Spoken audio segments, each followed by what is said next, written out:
Kadang yang membuat kita bertahan bukan cinta, tapi momen. Satu hari dia perhatian, satu malam dia minta maaf. Satu percakapan terasa hangat lalu. Kita lupa pada 10 hari sebelumnya yang penuh diam, dingin, dan keraguan. Kita menggenggam satu perasaan manis, lalu menutup mata dari pola yang berulang. Padahal, psikologi tidak membaca hubungan dari satu adegan. Ia membaca pola, dan pola tidak pernah berbohong. Perasaan itu cuaca. Pola adalah iklim. Cuaca bisa berubah dalam hitungan jam. Iklim terbentuk dari kebiasaan yang konsisten. Kamu bisa bertengkar hari ini dan baikan besok.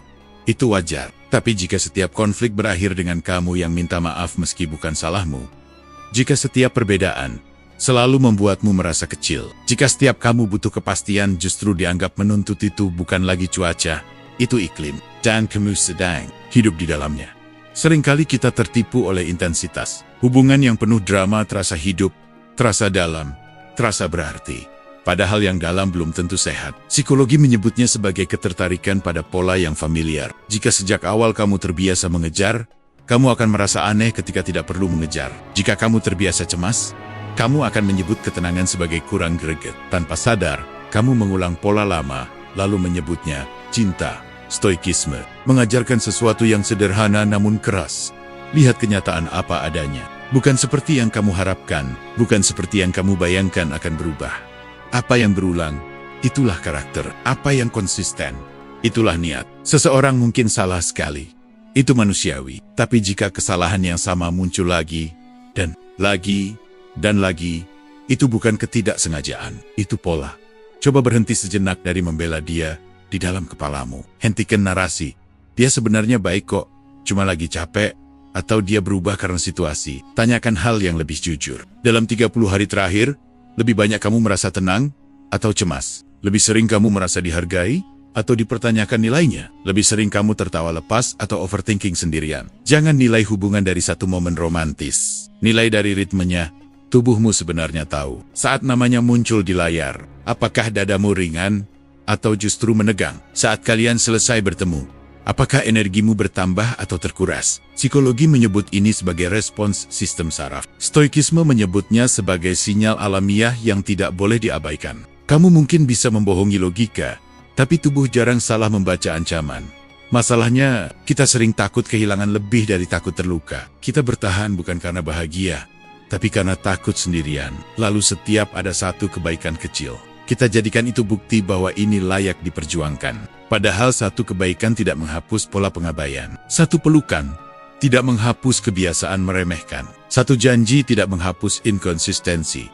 Hubungan yang layak dipertahankan bukan hubungan yang sempurna, tapi hubungan yang menunjukkan pola perbaikan. Saat ada masalah, apakah ada usaha nyata untuk berubah? Saat kamu mengungkapkan perasaan, apakah itu didengar atau diputarbalikkan? Saat kamu menarik diri untuk menenangkan pikiran, apakah dia mendekat dengan dewasa atau justru menghukum dengan diam? Lihat kecenderungannya, lihat arahnya. Stoikisme tidak mengajarkan kita menjadi dingin. Ia mengajarkan kita menjadi jernih. Jernih melihat bahwa kita tidak bisa mengendalikan orang lain, hanya bisa mengamati dan merespons. Jika pola yang ada membuatmu terus mempertanyakan dirimu sendiri, mungkin yang perlu dipertanyakan bukan dirimu melainkan hubungan itu. Ada satu latihan sederhana. Bayangkan sahabatmu mengalami hubungan persis seperti yang kamu jalani. Dengan cerita yang sama, dengan pola yang sama. Apa yang akan kamu sarankan padanya? Bertahan karena dia sebenarnya baik, atau mundur karena harga dirinya terlalu berharga untuk dipertaruhkan? Mengapa standar nasihatmu untuk orang lain sering lebih sehat daripada standar yang kamu terapkan untuk dirimu sendiri? Kita sering jatuh cinta pada potensi, pada versi terbaik yang muncul sesekali. Tapi hidup dijalani bersama, versi yang paling sering muncul. Jika versi yang paling sering hadir adalah yang membuatmu ragu, gelisah, dan merasa kurang, maka itu yang akan kamu hadapi dalam jangka panjang. Bukan potensi, bukan janji, tapi kebiasaan. Kenali pola, bukan perasaan sesaat. Karena perasaan bisa dimanipulasi oleh kesepian, oleh ketakutan, oleh kenangan indah. Tapi pola adalah jejak nyata dari karakter. Dan karakter jarang berubah tanpa kesadaran dan usaha serius pada akhirnya. Pertanyaannya, bukan apakah aku masih mencintainya. Pertanyaannya adalah, Apakah pola ini membawaku menuju versi diriku yang lebih kuat atau lebih rapuh? Jika hubungan membuatmu terus mengecil agar tetap diterima, itu bukan cinta yang dewasa. Jika hubungan membuatmu bisa jujur tanpa takut ditinggalkan, itu layak dipertimbangkan. Berhentilah menilai hubungan dari satu hari baik. Nilailah dari kebiasaan. Karena masa depanmu tidak dibentuk oleh momen terbaiknya, tapi oleh pola yang paling sering terjadi. Dan kamu berhak hidup dalam iklim yang menenangkan, bukan badai yang datang dan pergi sesuka hati. Ada satu pertanyaan yang jarang kita tanyakan saat sedang jatuh cinta. Apakah aku bertumbuh di sini? Atau justru mengecil? Kita terlalu sibuk mempertahankan, terlalu takut kehilangan, sampai lupa mengukur satu hal paling penting, arah hidup kita sendiri. Hubungan yang sehat tidak selalu mudah, tapi ia punya satu ciri yang jelas. Kamu tetap menjadi dirimu, bahkan versi yang lebih kuat. Jika yang terjadi justru sebaliknya, mungkin yang kamu pertahankan bukan cinta, melainkan ketakutan. Perhatikan dirimu sebelum dan sesudah hubungan itu dimulai. Dulu kamu berani berbicara, sekarang kamu lebih sering menahan diri. Dulu kamu punya banyak mimpi, sekarang kamu menyesuaikan semuanya agar tidak mengganggu kenyamanannya. Dulu kamu percaya diri, sekarang kamu sering merasa kurang. Ini bukan perubahan kecil, ini penyusutan perlahan yang sering tidak terasa, karena kamu melakukannya atas nama kompromi. Psikologi menyebut ini sebagai kehilangan identitas dalam relasi. Ketika kebutuhan untuk diterima lebih besar daripada kebutuhan untuk menjadi otentik, kita mulai mengedit diri sendiri. Kita mengurangi bagian yang dianggap terlalu, menyembunyikan pendapat agar tidak memicu konflik, dan menekan ambisi agar tidak membuat pasangan merasa terancam. Lama-lama, kamu tidak lagi tahu mana dirimu yang asli dan mana yang hanya versi aman, agar hubungan tetap berjalan. Stoikisme mengingatkan kita pada satu prinsip mendasar. Kendali hanya ada pada diri sendiri. Kamu tidak bisa mengendalikan bagaimana orang lain mencintaimu. Tapi, kamu bisa mengendalikan apakah kamu tetap menghormati dirimu. Jika sebuah hubungan memaksamu mengorbankan prinsip, harga diri, dan arah hidup, maka kamu sedang menyerahkan satu-satunya hal yang seharusnya kamu jaga, karaktermu sendiri. Cinta yang dewasa tidak membuatmu takut menjadi besar. Ia tidak merasa terancam oleh pertumbuhanmu. Ia tidak mengecilkan pencapaianmu agar dirinya terlihat lebih tinggi. Justru sebaliknya, ia memberi ruang. Ia mendukung tanpa merasa kalah. Ia bangga tanpa merasa tersaingi. Jika setiap kali kamu bersinar justru direspons dengan sindiran, diam, atau perubahan sikap, itu bukan dukungan. Itu kontrol yang halus. Tanyakan dengan jujur. Apakah kamu lebih sering merasa bebas atau berhati-hati? Apakah kamu bisa berbicara tanpa takut ditinggalkan? Apakah kamu berkembang karena didorong, atau bertahan karena takut sendirian? Pertanyaan-pertanyaan ini mungkin tidak nyaman, tapi di sanalah letak jawabannya. Seringkali kita bertahan karena sudah terlalu banyak investasi. Waktu, tenaga, perasaan. Kita takut semua itu sia-sia. Padahal, yang benar-benar sia-sia adalah bertahan di tempat yang membuatmu stagnan. Pertumbuhan memang tidak selalu nyaman, tapi ia memberi rasa hidup. Jika hubungan membuatmu kehilangan semangat, kehilangan arah, dan kehilangan keberanian untuk menjadi lebih, mungkin kamu sedang membayar harga yang terlalu mahal. Ada ilusi yang sering menjebak. Kamu berpikir kamu harus menunggu dia berubah, agar kamu bisa kembali menjadi dirimu yang dulu. Kamu menunda kebahagiaanmu sambil berharap situasi membaik. Tapi perubahan yang nyata tidak lahir dari tekanan, melainkan dari kesadaran. Dan kesadaran itu tidak bisa kamu paksakan pada orang lain. Stoikisme tidak menyuruhmu pergi begitu saja. Ia mengajarkan kejernihan. Lihat fakta, bukan potensi. Lihat kebiasaan, bukan janji. Jika dari waktu ke waktu kamu merasa semakin kecil, semakin ragu, semakin kehilangan arah, maka itu adalah pola, dan pola yang konsisten, jarang berubah, tanpa usaha serius dari kedua belah pihak. Bayangkan, 5 tahun ke depan, jika pola ini tetap sama, apakah kamu bangga dengan dirimu? Apakah kamu menjadi versi yang lebih kuat, lebih matang, lebih berani, atau justru lebih takut, lebih tergantung, lebih lelah? Masa depan tidak dibentuk oleh harapan kosong, tapi oleh arah yang sedang kamu jalani hari ini. Hubungan yang layak dipertahankan bukan yang membuatmu sempurna, tapi yang membuatmu berkembang, yang mendorongmu membaca lebih banyak, belajar lebih dalam, memperbaiki diri tanpa paksaan, yang membuatmu merasa aman untuk gagal dan berani untuk mencoba lagi. Di sana ada rasa saling membangun, bukan saling membatasi. Jika kamu harus mengecil agar tetap dicintai, itu bukan cinta yang sehat. Jika kamu harus mengorbankan mimpi agar hubungan tetap stabil, Itu bukan kestabilan, itu penundaan kehancuran. Kamu tidak dilahirkan untuk hidup setinggi-setingga hanya demi mempertahankan seseorang. Pada akhirnya, ukurannya sederhana. Setelah bersamanya, apakah kamu lebih dekat dengan versi terbaik dirimu atau semakin jauh? Karena hubungan bukan hanya tentang bertahan bersama, tapi tentang tumbuh bersama. Dan kamu berhak berada di tempat yang membuatmu berkembang, bukan perlahan menghilang. Ada satu tes yang jarang diajarkan, tapi selalu jujur. Tes kedamaian batin. Bukan tes seberapa sering kalian tertawa, bukan seberapa romantis dia saat suasana hati sedang baik, tapi seberapa tenang jiwamu ketika menjalani hari-hari bersamanya. Karena hubungan yang layak dipertahankan bukan hanya yang membuatmu bahagia sesekali, melainkan yang membuatmu damai secara konsisten. Coba rasakan, bukan pikirkan. Saat namanya muncul di layar ponselmu, apa yang pertama kali muncul di tubuhmu? Ringan atau tegang? Antusias atau waspada? Tubuh tidak pandai berbohong. Psikologi menjelaskan bahwa sistem saraf kita selalu membaca rasa aman atau ancaman, bahkan sebelum pikiran menyusul dengan alasan pembenaran. Jika setiap pesan darinya membuat jantungmu berdebar karena takut salah bicara, itu bukan cinta yang menenangkan, itu kecemasan yang kamu biasakan. Banyak orang keliru mengira intensitas adalah kedalaman. Hubungan yang penuh drama terasa hidup, penuh gairah, seolah tak tergantikan. Padahal kedamaian sering terasa membosankan bagi mereka yang terbiasa dengan kekacauan. Jika kamu tumbuh dalam lingkungan yang tidak stabil, ketenangan bisa terasa asing.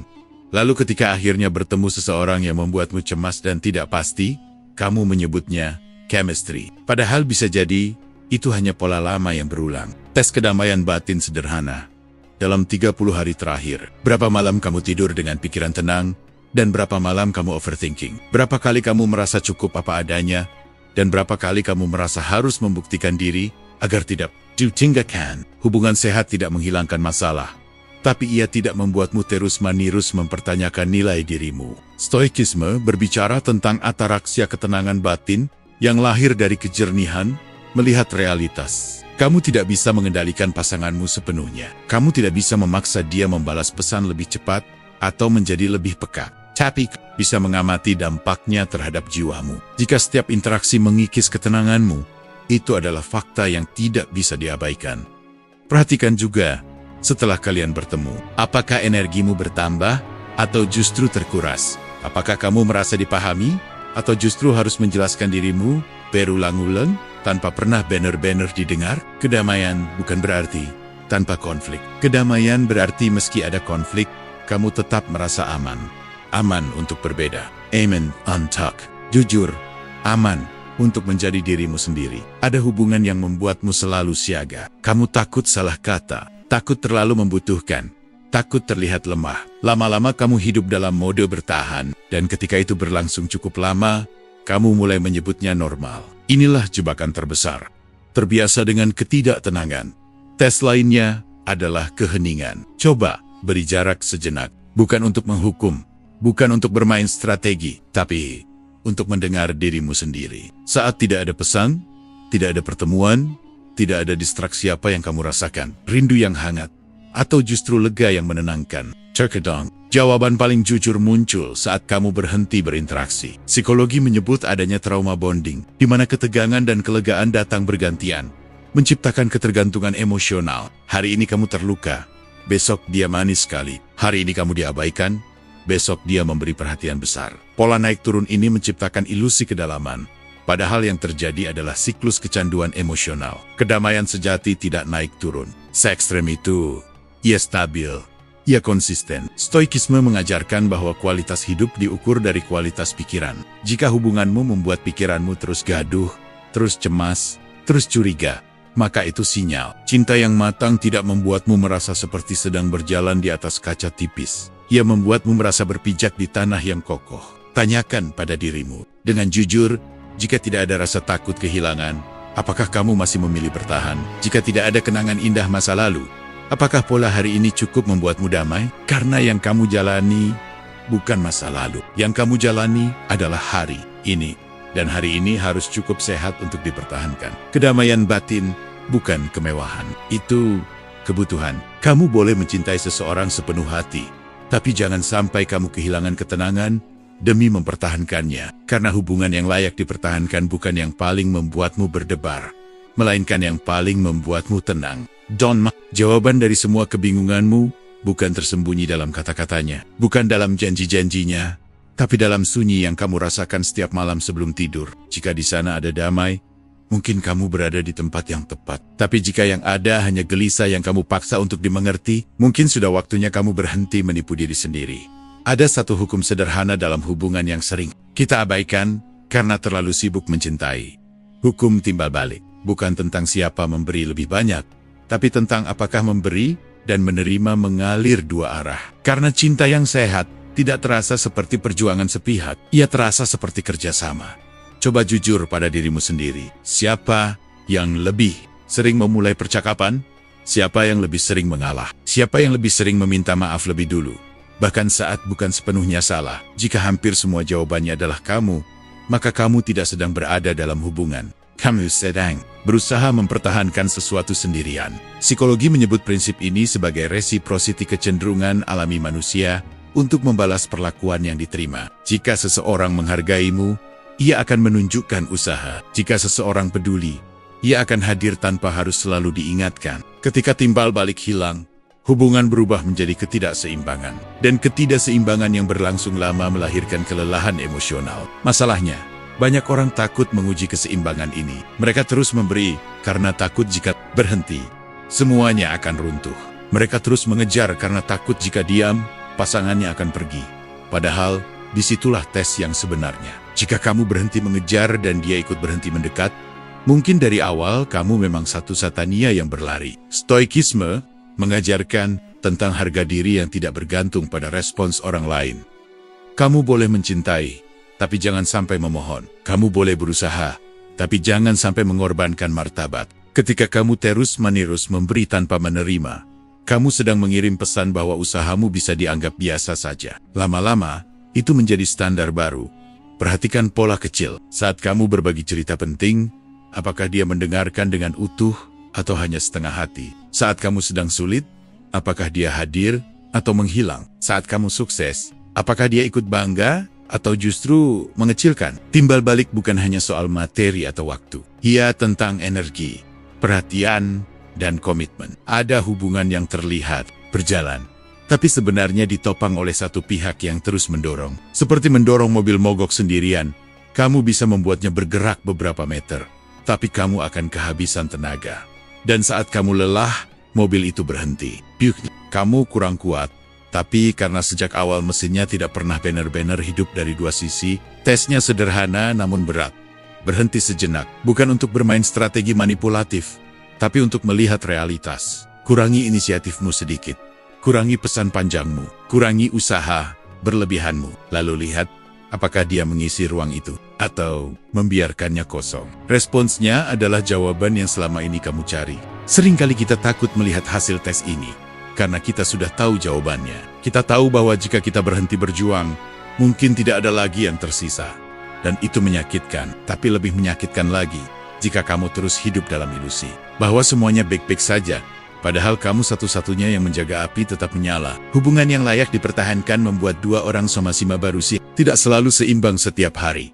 Karena hidup memang dinamis. Kadang kamu memberi lebih, kadang dia memberi lebih. Tapi secara umum, ada kesadaran bahwa hubungan ini tanggung jawab bersama, bukan beban sepihak. Stoikisme mengingatkan bahwa kamu tidak bisa mengendalikan apakah seseorang memilih untuk berusaha, tapi kamu bisa mengendalikan apakah kamu terus mengorbankan dirimu di tempat yang tidak menghargai usahamu. Diam yang berdaulat seringkali lebih kuat daripada 1000 upaya memohon perhatian. Tanyakan dengan jernih, jika kamu berhenti berusaha sekeras ini, apakah hubungan ini masih berdiri? Jika jawabannya tidak, mungkin itu bukan hubungan yang kuat, melainkan hubungan yang bergantung pada ketakutanmu kehilangan. Hukum timbal balik bukan tentang menghitung siapa memberi lebih banyak. Ia tentang memastikan kamu tidak mencintai sendirian. Karena cinta yang sehat tidak terasa seperti perjuangan untuk dipilih. Ia terasa seperti dua orang yang sama-sama ingin tinggal, dan kamu berhak berada dalam hubungan di mana usahamu disambut,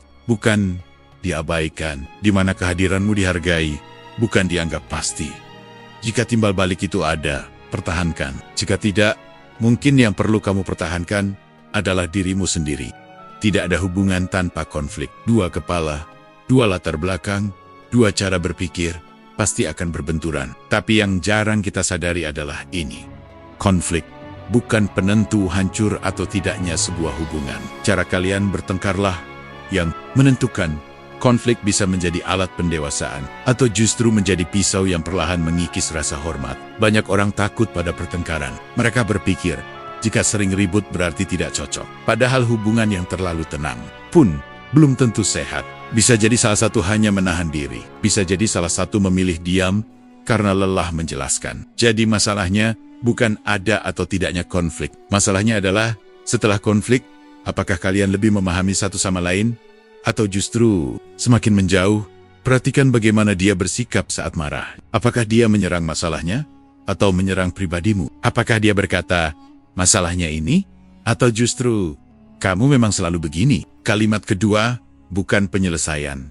Itu pelabelan. Dan pelabelan yang diulang-ulang perlahan membentuk citra diri yang rusak. Psikologi menyebut ini sebagai pola destruktif dalam komunikasi kritik yang menyerang identitas, bukan perilaku. Lihat juga bagaimana konflik ditutup. Apakah ada ruang untuk meminta maaf tanpa dipermalukan? Apakah ada usaha memperbaiki tanpa mengungkit kesalahan lama? Atau setiap pertengkaran selalu membawa daftar dosa masa lalu? Konflik yang sehat fokus pada solusi hari ini. Konflik yang merusak sibuk mengumpulkan bukti untuk memenangkan argumen. Stoikisme mengajarkan bahwa yang bisa kita kendalikan hanyalah respons kita. Kamu tidak bisa mengontrol emosinya, tapi kamu bisa mengontrol caramu bereaksi. Namun hubungan bukan latihan kesabaran sepihak. Jika hanya kamu yang terus berusaha tenang, terus berusaha dewasa, sementara dia bebas melukai dengan alasan sedang emosi, maka itu bukan pertumbuhan bersama. Itu ketidakseimbangan. Ada juga bentuk konflik yang lebih halus, tapi sama merusaknya.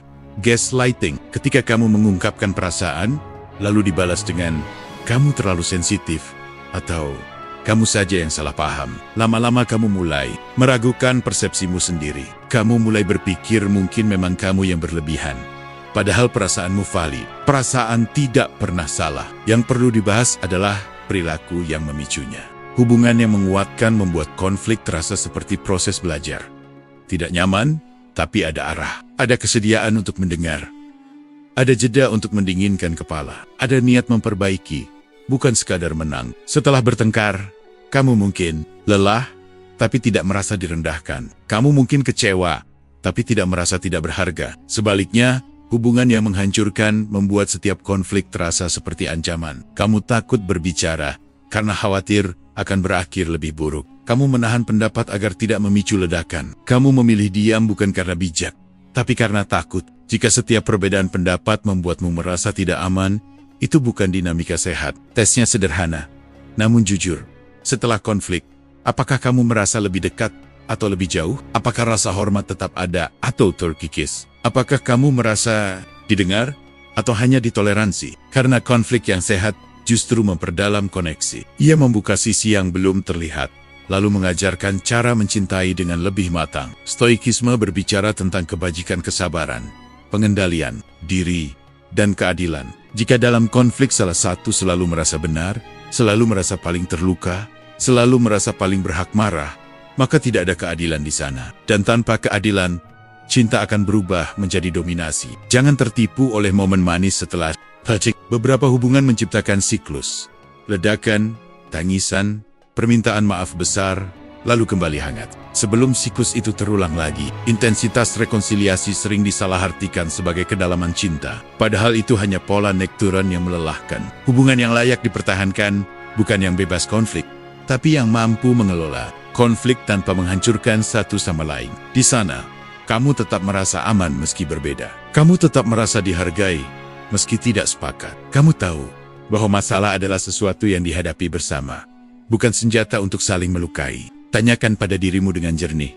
Setiap kali bertengkar, apakah kamu belajar sesuatu atau kehilangan sesuatu? Jika yang hilang adalah rasa percaya diri, rasa aman, dan rasa dihargai, maka konflik itu sedang mengikis fondasi hubunganmu. Tapi, jika yang tumbuh adalah pemahaman dan kedewasaan, mungkin di sanalah cinta sedang ditempa. Karena pada akhirnya, konflik bukan musuh. Ia hanya alat uji. Dan dari cara kalian menghadapinya, kamu bisa melihat dengan jelas hubungan ini sedang menguatkanmu atau perlahan menghancurkanmu.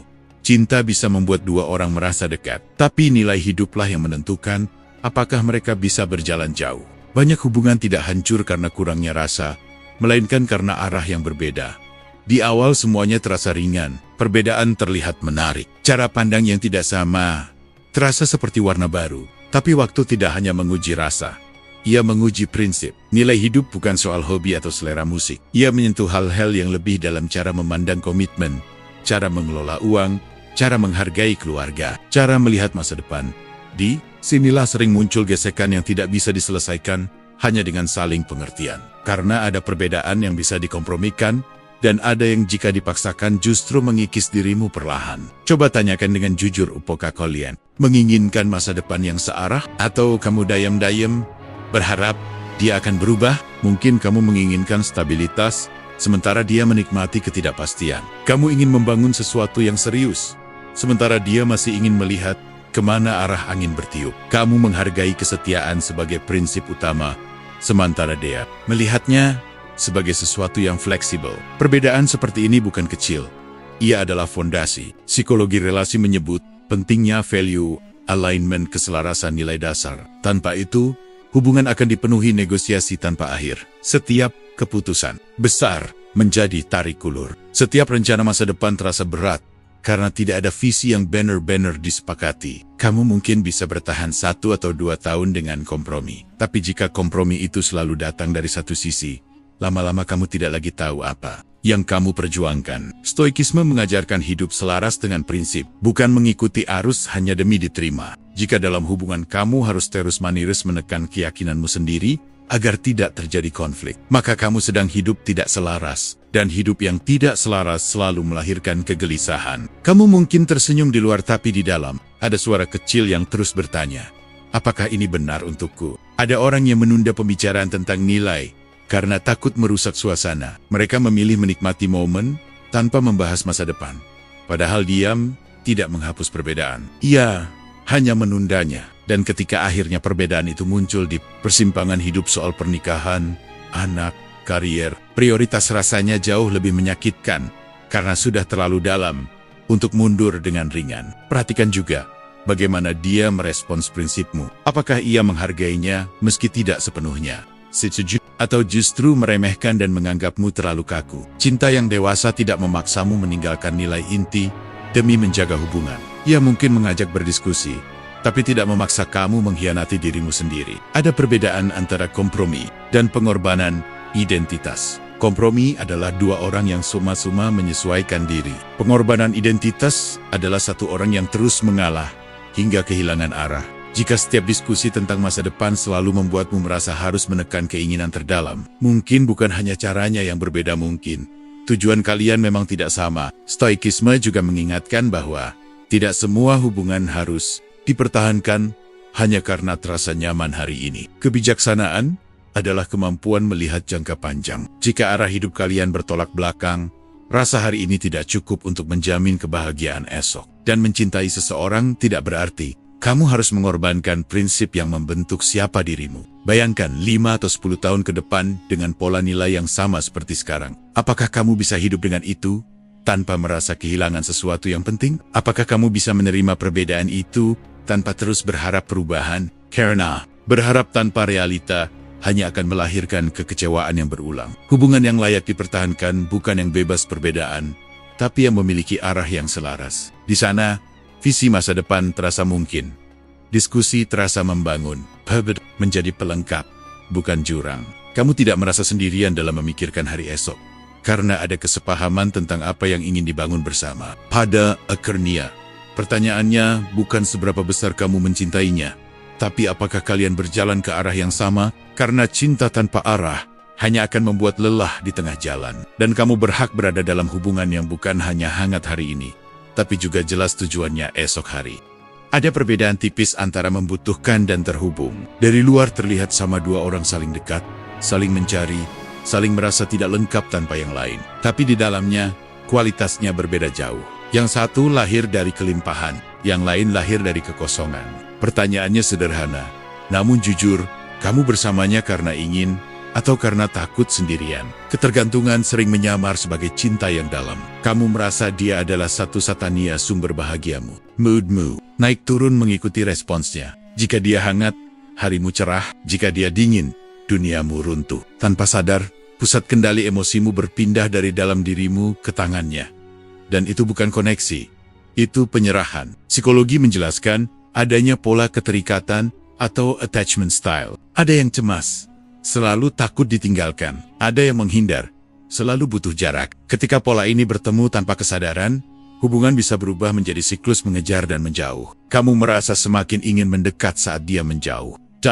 Menjauh saat kamu terlalu dekat. Intensitasnya tinggi, tapi fondasinya rapuh.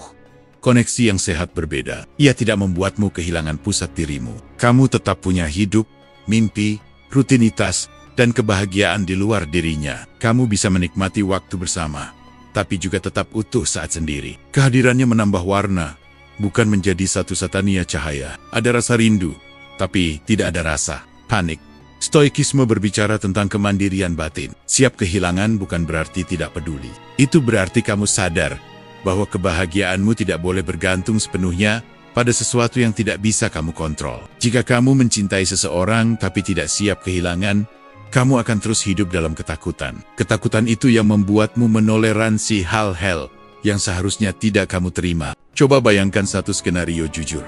Jika besok dia pergi, apakah kamu akan hancur total hingga kehilangan arah hidup? Atau kamu akan terluka, tapi tetap berdiri? Jawabanmu tidak menentukan seberapa besar cintamu. Ia menentukan seberapa utuh dirimu. Hubungan yang sehat menyatukan dua pribadi yang sudah berdiri, bukan dua orang yang saling menopang karena sama-sama rapuh. Ketergantungan membuatmu menutup mata terhadap red flag. Kamu tahu ada pola yang menyakitkan, tapi kamu berkata, aku tidak bisa tanpa dia. Kamu tahu ada ketidakseimbangan, tapi kamu takut jika menuntut lebih, dia akan pergi. Lama-lama standar turun, harga diri ikut turun, dan kamu menyebutnya kompromi. Padahal itu adalah rasa takut yang dibungkus romantisasi. Koneksi yang dewasa justru memberi ruang. Tidak ada ancaman tersembunyi jika salah satu butuh waktu sendiri. Tidak ada drama berlebihan saat jarak sementara muncul. Karena keduanya tahu, hubungan ini pilihan, bukan kebutuhan darurat. Kamu tidak bersama karena terpaksa oleh kesepian,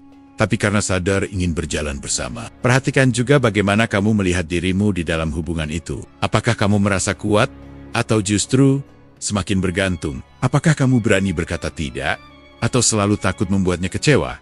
Ketergantungan membuatmu kehilangan suara. Koneksi memberimu keberanian untuk tetap jujur. Stoikisme mengingatkan bahwa segala sesuatu di luar diri kita bersifat sementara, termasuk pasangan. Mencintai dengan sadar berarti menerima kemungkinan kehilangan tanpa kehilangan diri sendiri. Itu bukan sikap dingin, itu kedewasaan. Karena cinta yang lahir dari kelimpahan jauh lebih stabil daripada cinta yang lahir dari kekurangan. Tanyakan dengan jernih. Apakah aku bersamanya karena dia melengkapi hidupku? Atau karena aku merasa hidupku kosong tanpanya? Yang kedua, mungkin yang perlu dibangun bukan hanya hubungan, tapi dirimu sendiri. Bangun kembali pusat kebahagiaan di dalam. Kuatkan fondasi sebelum menuntut bangunan. Karena pada akhirnya, hubungan yang layak dipertahankan adalah hubungan antara dua orang yang utuh. Dua orang yang bisa berdiri sendiri, tapi memilih berdiri bersama. Bukan karena takut sendirian, tapi karena sadar bahwa berjalan berdua membuat perjalanan lebih bermakna. Jika itu koneksi, pertahankan. Jika itu ketergantungan, mungkin yang perlu kamu perbaiki bukan hubungan itu, melainkan hubunganmu dengan dirimu sendiri. Kata-kata itu indah. Ia bisa menenangkan, meyakinkan, bahkan membuatmu merasa dipilih. Aku serius. Aku beda dari yang lain. Percaya sama aku. Kalimat-kalimat itu terdengar kuat, penuh niat, tapi dalam hubungan yang membangun masa depan, bukanlah kata-kata, melainkan reputasi tindakan. Banyak orang jatuh cinta pada janji, bukan pada pola. Satu percakapan mendalam membuatmu yakin dia berbeda. Satu pengakuan tulus membuatmu percaya dia akan berubah. Padahal karakter tidak dibentuk oleh satu momen emosional. Karakter terlihat dari apa yang konsisten dilakukan, terutama saat tidak ada yang melihat. Psikologi menyebut pentingnya konsistensi perilaku sebagai fondasi kepercayaan. Tidak lahir dari seberapa meyakinkan seseorang berbicara, tapi dari seberapa sering ucapannya selaras dengan tindakannya. Jika dia berkata akan menghubungi, apakah dia benar-benar menghubungi? Jika dia berkata ingin memperbaiki diri, apakah ada langkah nyata? Jika dia berkata kamu penting, apakah waktunya mencerminkan itu? Seringkali kita memaafkan inkonsistensi karena terpesona oleh potensi. Dia sebenarnya baik. Dia cuma lagi sibuk. Dia cuma belum siap. Kalimat-kalimat itu terdengar masuk akal. Tapi jika diulang terlalu sering, itu bukan lagi pengecualian. Itu pola. Dan pola adalah reputasi. Ada fenomena yang disebut love bombing, perhatian besar di awal. Kata-kata manis yang intens. Janji yang terasa megah. Tapi setelah rasa nyaman tercapai, intensitas itu perlahan hilang. Yang tersisa hanyalah sisa-sisa ucapan tanpa tindakan nyata. Jika kamu terus bertahan karena mengingat versi awalnya, mungkin kamu sedang mencintai bayangan, bukan realitas. Stoikisme mengajarkan untuk menilai seseorang dari apa yang ia lakukan, bukan dari apa yang ia katakan tentang dirinya. Siapapun bisa berbicara tentang komitmen. Tidak semua orang mampu hidup di dalamnya. Kebajikan tidak diukur dari retorika, tapi dari kebiasaan. Dan kebiasaan terlihat dalam hal-hal kecil yang berulang. Perhatikan 3 bulan terakhir, bukan 3 hari terakhir. Apakah ada peningkatan nyata? Apakah ada perubahan konkret? Atau hanya siklus yang sama, kesalahan, permintaan maaf, janji, lalu pengulangan? Jika yang berubah hanya nada suaranya saat meminta maaf, tapi perilakunya tetap sama, maka kamu tidak sedang melihat transformasi. Kamu sedang melihat strategi bertahan. Hubungan yang layak dipertahankan membuatmu merasa aman bukan karena janjinya besar, tapi karena tindakannya stabil. Kamu tidak perlu terus-menerus memastikan. Kamu tidak perlu memeriksa ulang. Kamu hidup dalam keraguan karena yang ia lakukan sudah cukup menjadi jawaban. Kata-kata bisa menyentuh hati, tapi tindakan membentuk realitas.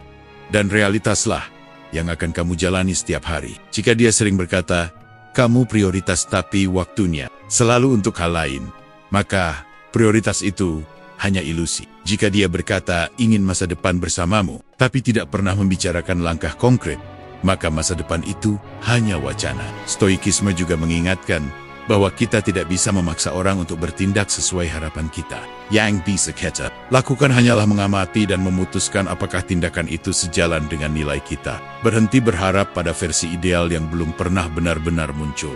Lihat versi yang hadir setiap hari. Ada keberanian dalam berhenti mempercayai kata-kata kosong. Keberanian untuk berkata pada diri sendiri, aku layak mendapatkan konsistensi. Karena cinta yang dewasa tidak membuatmu terus menebak-nebak. Ia jelas dalam tindakan. Ia terlihat dalam usaha. Ia terasa dalam kehadiran yang nyata. Tanyakan pada dirimu, jika semua kata-katanya dihapus, hanya menyisakan tindakannya, apakah kamu masih merasa dicintai? Jika jawabannya ragu, mungkin itulah jawaban yang selama ini kamu hindari. Pada akhirnya, reputasi seseorang dalam hubungan bukan dibangun oleh janji terbaiknya, tapi oleh kebiasaan hariannya. Dan masa depanmu tidak akan dibentuk oleh kalimat manis, melainkan oleh tindakan yang diulang-ulang. Jadi lihat dengan jernih, nilai dengan tenang. Karena hubungan yang layak dipertahankan adalah hubungan di mana kata dan tindakan berjalan berdampingan, bukan saling bertentangan. Setiap hubungan punya harga, tidak selalu dalam bentuk materi, tapi dalam bentuk energi, waktu, perhatian, bahkan harga diri. Pertanyaannya bukan apakah kamu harus berkorban. Semua hubungan butuh pengorbanan. Pertanyaannya adalah, harga yang kamu bayar masih masuk akal? Atau sudah terlalu mahal? Coba hentikan sejenak semua pembelaan. Lalu tanyakan dengan jujur. Sejak bersamanya, apa yang berkurang dari dirimu? Apakah kamu lebih sering merasa lelah daripada bahagia? Apakah kamu kehilangan fokus pada tujuan hidupmu? Apakah lingkaran pertemananmu menyempit karena kamu terus menyesuaikan diri? Kadang kita terlalu sibuk mempertahankan seseorang sampai lupa menghitung apa yang hilang di sepanjang jalan. Psikologi mengenal istilah sunk cost fallacy, kecenderungan untuk bertahan hanya karena sudah terlanjur banyak berinvestasi. Kamu berkata, sayang sudah sejauh ini, sudah terlalu banyak waktu yang kuhabiskan. Tapi waktu yang sudah berlalu tidak bisa dikembalikan. Dan bertahan hanya demi membenarkan masa lalu seringkali membuat masa depan ikut terkorbankan. Bertahan bukan selalu bukti cinta. Kadang itu hanya ketakutan mengakui bahwa kamu salah memilih. Perhatikan juga harga emosionalnya. Apakah kamu sering menahan perasaan agar tidak memicu konflik? Apakah kamu mengurangi standar agar tidak dianggap menuntut? Apakah kamu terus memaafkan tanpa pernah melihat perubahan? Jika setiap hari kamu harus mengorbankan sedikit harga dirimu demi menjaga hubungan tetap utuh, maka sebenarnya yang retak bukan hubungan itu melainkan dirimu. Stoikisme mengajarkan bahwa karakter dan prinsip adalah hal yang tidak boleh digadaikan. Kamu boleh kehilangan seseorang, tapi jangan sampai kehilangan integritas. Karena ketika kamu mengorbankan nilai dasar demi bertahan, kamu sedang membangun hubungan di atas pengingkaran diri. Dan pengingkaran diri tidak pernah membawa kedamaian. Jangka panjang, ada harga yang wajar. Belajar lebih sabar, lebih memahami, lebih dewasa. Itu bagian dari pertumbuhan. Tapi ada harga yang berbahaya. Kehilangan rasa percaya diri, kehilangan rasa aman, kehilangan kebebasan menjadi diri sendiri. Jika yang kamu bayar adalah pertumbuhan, itu sehat. Jika yang kamu bayar adalah identitasmu, itu peringatan. Coba bayangkan 5 tahun ke depan jika pola ini tidak berubah. Harga apa lagi yang harus kamu bayar? Lebih banyak waktu, lebih kompromi sepihak, lebih banyak malam penuh overthinking. Jika kamu sudah lelah sekarang, bagaimana dengan nanti? Kadang kita terlalu optimis berharap keadaan akan membaik. Padahal, pola yang ada sudah memberi gambaran jelas tentang arah yang dituju. Hubungan yang layak dipertahankan tidak membuatmu merasa sedang bertransaksi dengan kebahagiaanmu sendiri. Ia mungkin menuntut usaha, tapi tidak menuntut pengorbanan yang merusak. Kamu tetap merasa utuh. Kamu tetap merasa dihargai. Kamu tetap merasa bahwa apa yang kamu berikan sebanding dengan apa yang kamu terima. Tanyakan dengan jernih. Jika bukan, karena rasa takut kehilangan, apakah kamu masih bersedia membayar harga ini? Jika bukan karena kenangan indah masa lalu, apakah hubungan hari ini cukup sehat untuk dipertahankan? Karena yang kamu jalani adalah hari ini, bukan nostalgia. Stoikisme juga mengingatkan bahwa tidak semua yang kita inginkan layak kita miliki jika harganya terlalu mahal bagi jiwa. Kadang keberanian terbesar bukan bertahan, tapi mengakui bahwa biaya emosionalnya sudah melampaui batas. Dan mengundurkan diri bukan berarti gagal. Itu bisa berarti memilih diri sendiri pada akhirnya. Hubungan bukan tentang seberapa lama kamu bisa menahan, tapi seberapa sehat kamu bisa tumbuh di dalamnya. Jika harga yang kamu bayar adalah kedewasaan dan kebijaksanaan, mungkin itu layak. Tapi jika harga yang kamu bayar adalah ketenangan, harga diri, dan arah hidupmu, mungkin sudah waktunya berhenti membayar. Karena cinta yang sehat tidak membuatmu bangkrut secara emosional. Dan kamu berhak berada dalam hubungan yang membuat hidupmu bertambah, bukan terus berkurang. Ada satu ujian terakhir yang paling jujur dalam hubungan. Bukan saat kalian sedang mesra, bukan saat kalian sedang bertengkar, tapi saat kamu benar-benar siap kehilangan. Di titik itu, kabut emosi mulai menipis. Ketakutan tidak lagi memimpin, dan kamu bisa melihat hubungan ini apa adanya. Selamat, masih takut ditinggalkan. Keputusanmu tidak pernah benar-benar bebas. Kamu akan menoleransi lebih banyak dari yang seharusnya. Kamu akan memaklumi hal-hal yang melukai. Kamu akan terus memberi meski lelah, karena alternatifnya terasa lebih menakutkan. Sendirian, ketakutan membuat standar turun tanpa kamu sadari. Psikologi mengenal konsep scarcity mindset. Ketika kamu merasa sesuatu langka, kamu akan menggenggamnya lebih erat. Bahkan jika itu melukai, kamu berpikir, kalau bukan dia, siapa lagi? Pikiran itu membuatmu bertahan bukan karena bahagia, tapi karena takut tidak menemukan pengganti. Padahal hubungan yang sehat tidak dibangun di atas rasa kekurangan. Ia dibangun di atas pilihan. Sadar, stoikisme mengajarkan latihan mental yang sederhana tapi kuat. Bayangkan, kehilangan apa yang kamu miliki, bukan untuk menjadi pesimis, tapi untuk membebaskan diri dari ketergantungan. Ketika kamu menerima kemungkinan terburuk, kamu tidak lagi dikendalikan olehnya. Jika kamu bisa berkata dalam hati, aku mencintainya, tapi aku juga siap jika harus berjalan sendiri, maka kamu sedang merebut kembali kendali atas hidupmu. Menariknya, saat kamu benar-benar siap kehilangan, sikapmu berubah. Kamu tidak lagi memohon, kamu tidak lagi memaksa, kamu tidak lagi berusaha membuktikan diri. Kamu menjadi tenang, tegas, jernih, dan disitulah ujian sebenarnya terjadi. Apa dia mendekat dengan kesadaran baru, atau justru menjauh karena merasa tidak lagi dikejar? Banyak hubungan bertahan bukan karena kuat, tapi karena salah satu terlalu takut pergi. Begitu rasa takut itu hilang, fondasinya diuji. Jika yang tersisa adalah dua orang yang sama-sama ingin tinggal, maka hubungan itu punya dasar yang sehat. Tapi jika yang tersisa hanyalah kebiasaan dan ketergantungan, maka ia akan runtuh dengan sendirinya. Ada keberanian besar dalam berkata pada diri sendiri, aku cukup dengan atau tanpa dia. Itu bukan kesombongan. Itu kemandirian emosional. Kamu berhenti melihat pasangan sebagai sumber utama kebahagiaanmu, dan mulai melihatnya sebagai partner yang berjalan di sampingmu, bukan di atasmu, bukan sebagai penopang hidupmu. Saat kamu siap kehilangan, kamu juga mulai melihat lebih jernih. Kamu berhenti fokus pada potensi, dan mulai melihat pola. Kamu berhenti berharap, dan mulai menilai realita. Kamu bertanya, apakah hubungan ini tetap layak jika aku tidak lagi takut sendirian? Pertanyaan itu mungkin menyakitkan, tapi jawabannya akan membebaskan. Dan paradoksnya, orang sering lebih menghargai sesuatu ketika mereka tahu itu tidak bisa dipaksa untuk tinggal. Ketika kamu tidak lagi menggenggam dengan cemas, kamu memberi ruang bagi pilihan yang tulus. Jika dia memilih tetap di sana, itu karena ingin, bukan karena kasihan, bukan karena tekanan, tapi karena kesadaran. Hubungan yang layak dipertahankan adalah hubungan antara dua orang yang bebas untuk pergi, tapi memilih untuk tinggal. Bukan karena terjebak, bukan karena takut, tapi karena sadar bahwa bersama adalah keputusan terbaik. Jika kamu harus terus takut kehilangan agar hubungan itu bertahan, mungkin sejak awal ia tidak pernah benar-benar kuat. Ujian terakhir ini bukan tentang mengancam untuk pergi, bukan tentang bermain tarik ulur. Ini tentang kesiapan batin. Melepaskan rasa takut yang selama ini mengikatmu pada hal-hal yang tidak sehat. Tentang berdiri tegak dan berkata, aku mencintai dengan tulus, tapi aku tidak akan mengorbankan diriku demi mempertahankan. Karena pada akhirnya, ketika kamu siap kehilangan, kamu tidak benar-benar kehilangan apapun. Kamu justru menemukan kembali dirimu. Dan dari posisi itulah, kamu bisa memutuskan dengan jernih, apakah hubungan ini layak diperjuangkan, atau sudah waktunya melangkah menuju versi hidup yang lebih damai.